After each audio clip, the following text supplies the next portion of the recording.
Ok, pour joindre l'acte à la parole, comme je vous l'avais promis, alors on va continuer avec la suite de notre thématique. Est-ce qu'un homme né de nouveau peut payer sa dîme et présenter son offrande? Pour ce qui est de l'offrande, on avait déjà répondu sur base des textes bibliques et sur base de la parole de Jésus-Christ lui-même.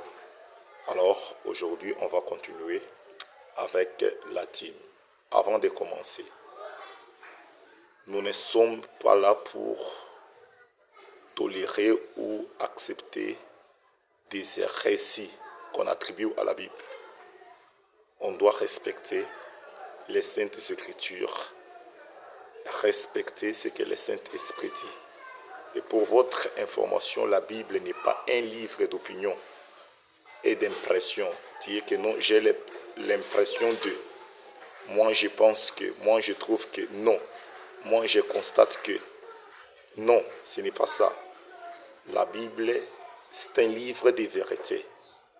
Et si vous acceptez cette vérité, il faut s'y aligner.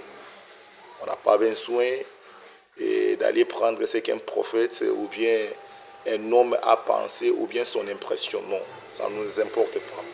Alors, on revient sur la thématique qui dit « Une personne née de nouveau peut-elle payer sa dîme ?» Alors, on ne peut pas éradiquer cette pathologie sans toutefois dénicher, découvrir ses causes. Et quelles sont les causes de cette hérésie, de cette pseudo-doctrine ou encore ces faux enseignements? Il y a des religions qui pensent que le terme libéralité a substitué, a remplacé les mots offrande et les mots dîme.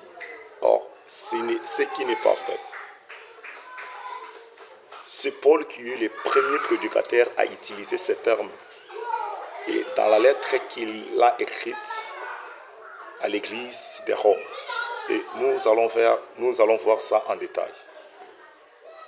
Alors, du temps de Paul lui-même, nous lisons 1 Corinthiens, nous commençons avec 2 Corinthiens chapitre 11, verset 8, pour voir si la dîme et les offrandes ont été bannies. Paul dit ceci: « J'ai dépouillé d'autres églises en recevant d'elles un salaire. Et ces salaires-là, ce sont les offrandes et des dîmes. » Et il avoue à l'église de Corinthe ceci: « J'ai dépouillé d'autres églises en recevant de ces églises-là un salaire pour vous servir. Et lorsque j'étais chez vous et que je me suis trouvé dans les besoins, je n'ai pas été à charge à personne. » Et j'espère que les Écritures s'expliquent d'elles-mêmes. Paul atteste, il avoue que il a reçu d'autres églises un salaire. Et en l'occurrence, c'est l'église de Macédoine. Au verset 9, il dit « Car les frères venus de Macédoine ont pourvu à ce qui me manquait.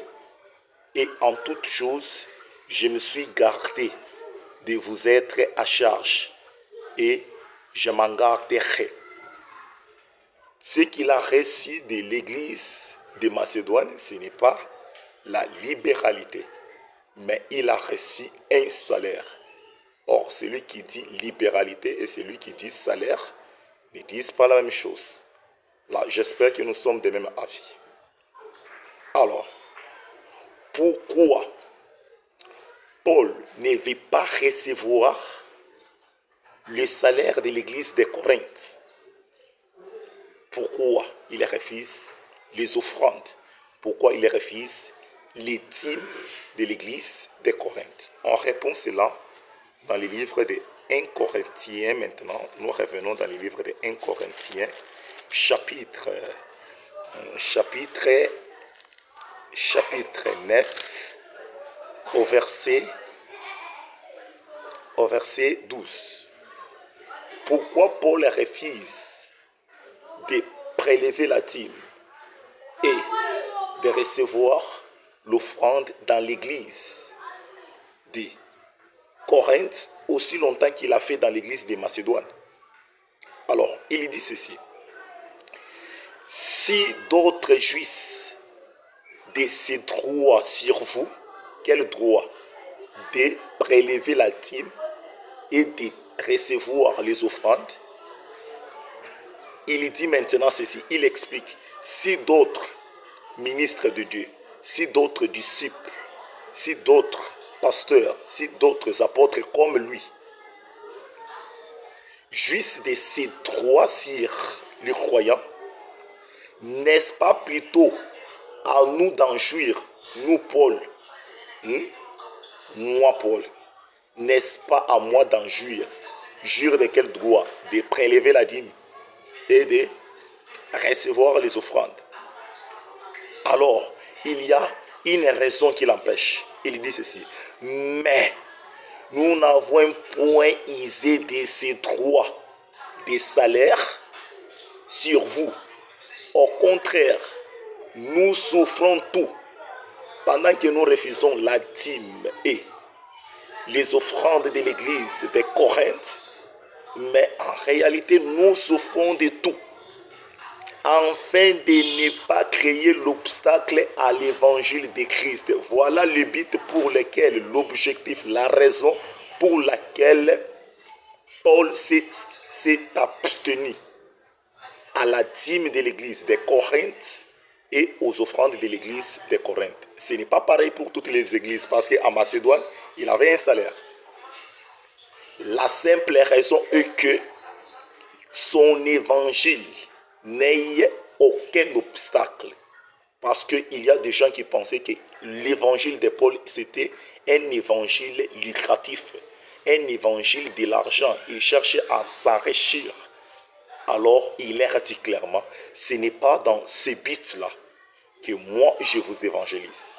Mais c'est pour le salut des âmes. Alors, Paul lui-même ayant constaté qu'il y avait des fidèles à l'église de Rome, à l'église de Corinthe, qui avaient compris et réalisé que son évangile n'était pas lucratif, mais cherchait maintenant à contribuer à cet évangile, booster cet évangile, pousser cet évangile d'aller bien avant. Alors, quelle ère dit Paul? Nous lisons maintenant Romains chapitre 12. Les croyants de Rome, les croyants de Corinthe, ayant pris conscience et s'en souciant maintenant d'apporter une pierre à l'édifice. Que dit Paul? Alors, Paul leur dit ceci, nous sommes en Romains 12, verset 8. Il dit, et celui qui exhorte à l'exhortation, et celui qui donne maintenant, celui qui donne, celui qui veut contribuer à l'évangile, celui qui veut pousser l'évangile en avant, que doit-il faire? Je n'ai pas besoin de vos dîmes, ni de vos offrandes, pour que cela ne soit pas, de peur que cela ne soit pas l'obstacle à l'évangile de Christ.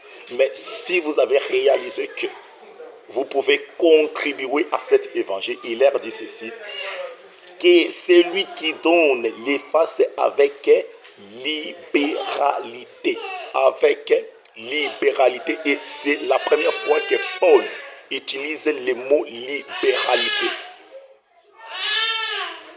Là, ce n'est plus un acte, ce n'est plus un acte obligé, ce n'est plus un acte exigé pour l'église de Rome et l'église de Corinthe, parce que c'est ce qu'il répète dans 1 Corinthiens et 2 Corinthiens. Si il y a des bons lecteurs de la Bible comme moi, c'est ce qu'il répète dans l'église de Corinthe. Pour l'église de Corinthe, Paul dit, ils doivent donner avec libéralité. Mais à Macédoine, ce n'est pas avec libéralité. À Macédoine, il y a un salaire de l'apôtre Paul. Et c'est pourquoi, si nous ne comprenons pas des textes bibliques, eh bien, on va interpréter la pensée de l'homme. On va interpréter l'impression de l'homme.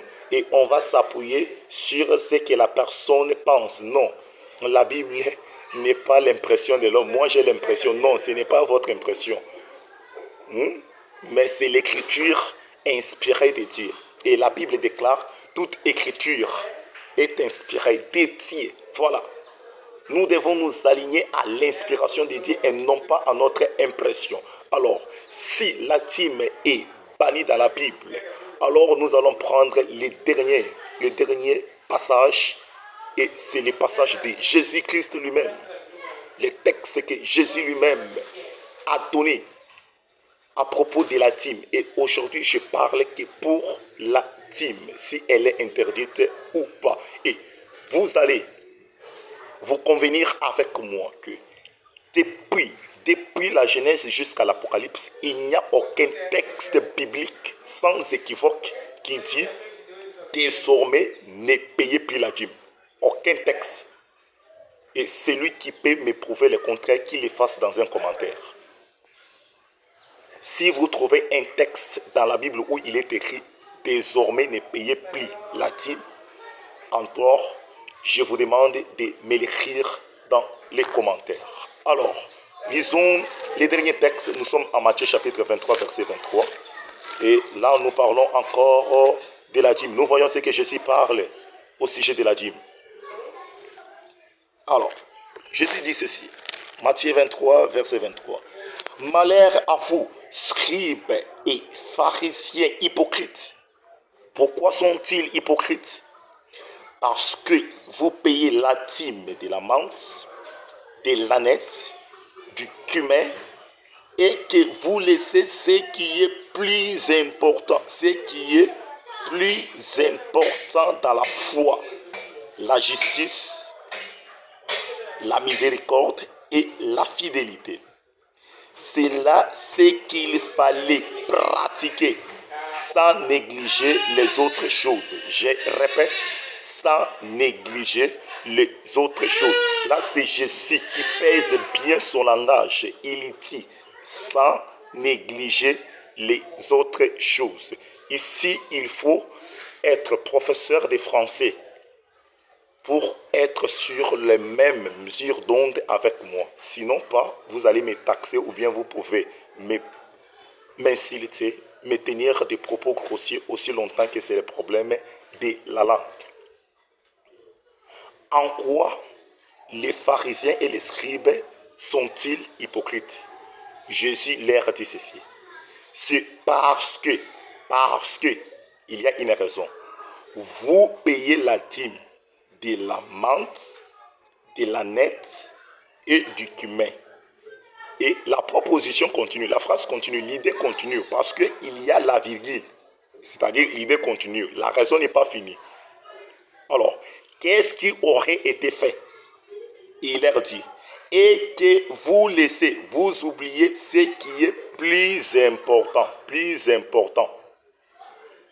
Voilà comment on exprime les degrés de la justice, la miséricorde et la fidélité. La justice, la miséricorde et la fidélité ne sont pas importantes, non. Mais Jésus dit, ces trois choses sont plus importantes pour ceux qui ont fait le français. Ils se conviendront avec moi. Quand on utilise plus, c'est un comparatif de supériorité. Or, nous avons les degrés positifs pour exprimer la qualité d'une chose. Nous avons les degrés des comparatifs et nous avons les degrés des superlatifs. Alors, à ce qui concerne la dîme est importante. Mais si nous voulons maintenant la comparer avec la justice, la miséricorde et la fidélité, alors Jésus lui-même dit que c'est là, la justice est plus importante. Et plus importante. Il y a une supériorité. Et cette supériorité-là ne rétrograde pas, n'exclut pas la qualité qui est portée. La qualité, c'est important. C'est important. C'est ça la qualité. La dîme est importante. La justice est plus importante. Maintenant, ici, les problèmes se posent sur la priorité entre ce qui est plus important et ce qui est important. À quoi revient la priorité? Là même, un insensé nous dira que la priorité est à ce qui est plus important. Mais lorsque nous donnons priorité à ce qui est plus important, cela n'exclut pas ce qui est important. Alors, comment la dîme est-elle importante? Si tel est le cas, Jésus lui-même dit, c'est là ce qu'il fallait pratiquer. Qu'est-ce qu'il faut pratiquer? Premièrement, c'est la justice, la miséricorde et la fidélité. Si nous avions pratiqué la justice, la miséricorde et la fidélité, devons-nous nous arrêter là? Jésus dit non. Sans négliger les autres choses. Les autres choses là remplacent ce qui a été précité. Ce qui a été cité si haut. Autre chose, c'est quoi? Ce sont des dîmes. La dîme, de la menthe, de l'ânette et du cumin. Ce sont des choses à ne pas négliger. Et vous conviendrez avec moi. La Bible déclare dans le livre de Jérémie 48 au verset 10 que maudit soit celui qui fait l'œuvre de l'Éternel avec négligence. Et le fait de négliger la dîme, de négliger les offrandes, cela appelle aussi la malédiction en quelque sorte, parce que nous sommes dans la Bible. Jérémie 48 10, maudit soit celui qui fait avec négligence l'œuvre de l'Éternel. Et ici Jésus dit ceci: après avoir pratiqué la justice, la miséricorde et la fidélité qui sont plus importantes, ne négligez pas les autres choses. Les autres choses ici remplacent ce qui est précité. Et ce qui est précité, ce sont des dîmes, des diverses dîmes, des sortes de dîmes. Alors, je ne trouve aucun texte biblique qui interdit à une personne née de nouveau de payer sa dîme. Et si vous avez ce texte, sans équivoque, j'insiste, sans équivoque, prière de me l'écrire dans un commentaire. Ici, la dîme est importante pour Christ et pour tous ceux qui ont crié à son nom. La dîme est importante. Mais ce qui est plus important dans la priorité des choses, c'est la justice. C'est pour être en harmonie avec sa parole, car il dit: cherchez premièrement le royaume des cieux, et le reste des choses vous sera donné par-dessus. Ce n'est pas dit chercher seulement, non. Il n'est pas dit chercher seulement, non. C'est lui qui dit chercher seulement et l'autre qui dit chercher premièrement ne disent pas la même chose. Et c'est le cas qui est ici. On n'a pas dit pratiquer seulement la justice, non. Mais premièrement, la justice qui est plus importante, car le royaume des cieux, c'est la justice, la paix et la joie, n'est-ce pas? Il y a la cohésion, il y a la cohérence, il y a l'harmonie, il y a l'accord. Ainsi, après, il y a aussi d'autres choses importantes, Entre autres, c'est l'offrande et des dîmes. Un homme né de nouveau doit payer sa dîme. Et c'est biblique. On n'a pas besoin des impressions. À mon impression, moi je pense non. Et pour une petite lumière, ce que nous fustigeons, c'est que les hommes de Dieu ont exclu les veuves, ils ont exclu les orphelins dans la part des dîmes. Or, la Bible, la loi dit, qui devra avoir part de la dîme? C'est le serviteur, c'est l'orphelin et la veuve. Voilà ce que nous fustigeons. La veuve et l'orphelin ont droit à la dîme, mais aucun texte biblique n'interdit la Bible. Si tel est le cas, je vous prie de me défier dans un commentaire avec un texte sans équivoque. Je dis et je vous remercie. Prochainement, on pourra évoquer d'autres sujets d'actualité et que Dieu vous bénisse abondamment.